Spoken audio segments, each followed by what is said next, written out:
Have a question for you. Happy day to you. So are you still waiting for profits to show up in your business? Sometimes I see people wait to be big enough, good enough, have enough clients, have enough team in order to be profitable. And what results is a business that never is profitable. And that is really it's something dear to my heart, is creating profitability in businesses, because I believe that every business deserves to prosper. Every single one of us deserves to prosper. And I know how integral profitability is in prosperity. So howdy everyone, my name is Leslie Hassler. I own Your Biz Rules Business Coaching. We work with women-led service businesses to get growth and scalability in a way that's profitable and sustainable, so that you can realize that freedom that you came into small business ownership looking for, and have enough money left over at the end of the day to reward yourself, your family, and your team. So today, obviously, we're talking about profit. And when I speak a lot of times in big groups, I have a slide and it says revenue is vanity, profit is sanity, and cash is queen. And the truth of the matter is that business owners are taught to focus on that top line number and not necessarily on the bottom line number, your net income, which is generally your profitability. So if you think about it, I'm not going to go into the math too much today, but your net income is the dollars, your profitability is the percentage. And so that's just a little bit of getting on the same page with some terms. But I really see so many business owners struggle with profitability. And there's a couple of reasons for that. One is we treat profitability as a reward, not an intention. So 90% of business owners come into small business ownership looking for freedom to, do good work, to create your own story, to create a infinite, if you will, potential revenue stream, the ability to earn what you're worth and the value, be paid for the value that you bring to the table. Yet freedom, that whole freedom that generally is prosperity, is the first thing we trade. It is the first thing that we sacrifice when we get sucked into the hustle and grind.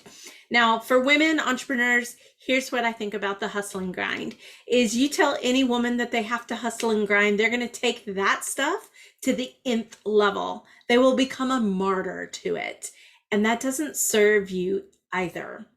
Right? It's about working smartly. It's about working sustainably and working profitably.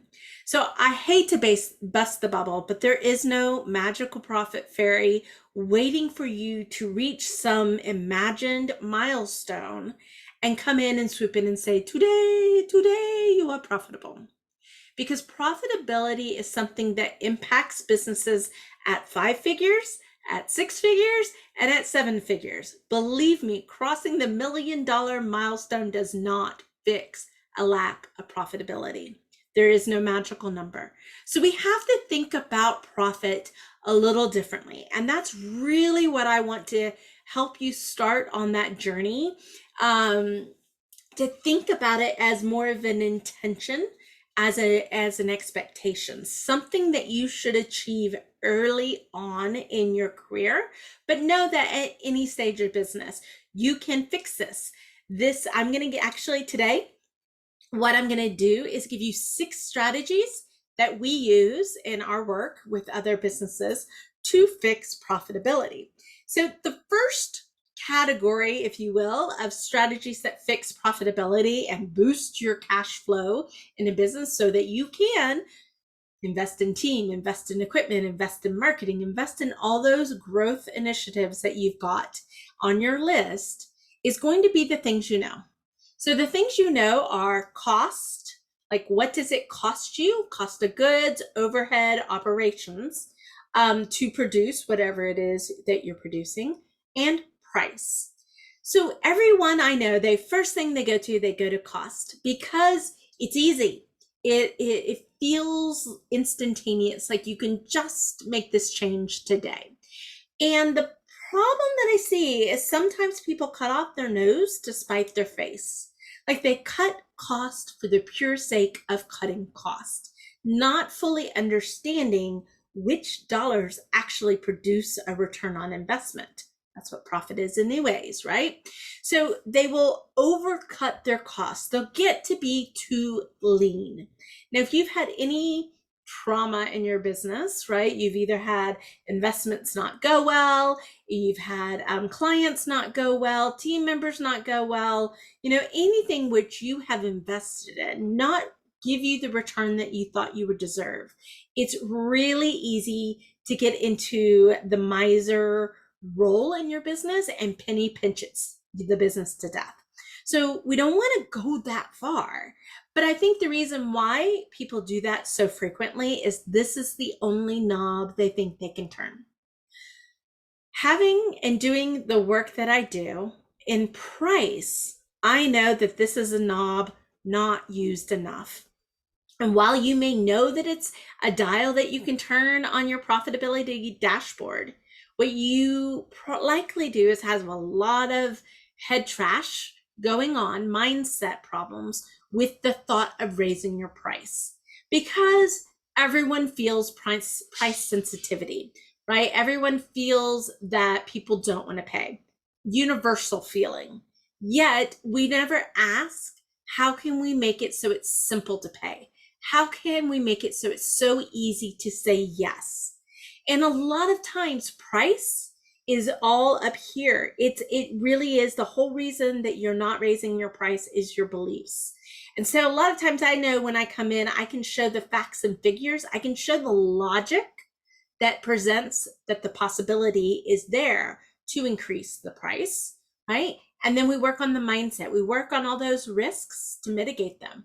Guys, I have easily doubled a client's pricing, and through the plan that we put together, out of 110 clients, only one said no. And the one that said no was moving anyways. They weren't needing the service. It wasn't about the price increase. And I have done this across so many industries. So I know that this is a knob that you can work. It's just a knob that scares you. So, that's one of the things we do. We help make stuff like this easy so that you can be prosperous, so that you can be profitable, so that you can do the really good work and achieve that freedom that you're looking to achieve. Our second category, right, of profitability strategies that you can use to boost your cash flow, pay for the things you need to pay for, is going to be about what you don't know. And that often, because service-based businesses, right, you have some finite resource, but your most finite resource is time. So when projects take longer than they should, you lose profitability because you're not able to do other work. All right, so think about this. There's two areas in this category, two strategies I want you to think about. Scope creep. I call this the sensuous moment. If you've ever seen Jeff Foxworthy, where he's talking about sensuous up, would you get me something? Right? Texas for get me something. Scope creep. It happens to the best of us, right? So scope creep can eat away at your profitability. Over delivering, which is something that service-based businesses do all day long, I'm guilty as well, erodes profitability. Both of these elements are in our management of ourselves, our tasks, our expectations, maybe not having a clear understanding of the value that you provide, and ensuring that your client has a clear understanding of that value proposition as well. These are the silent leaks, the silent kills. If you want to say that your profitability is killed by, a death of 1,000 cuts, these are the most silent, the smallest things that just nick away at your profitability over time. So we want to be conscious of them. We want to have metrics, KPIs that really help us understand if deliverability and scope creep are eating away at our profitability. The next bucket is even more invisible, if you will. If the first one, last bucket was kind of the silent ones, these are really ones that I find that most business owners don't even know to look. And remember I said the longer, when you're in a service-based business, the longer that it takes for something to happen, the less profitable that project is likely to be, right? So that's time slippage. And I'm not even sure if slippage is a real word.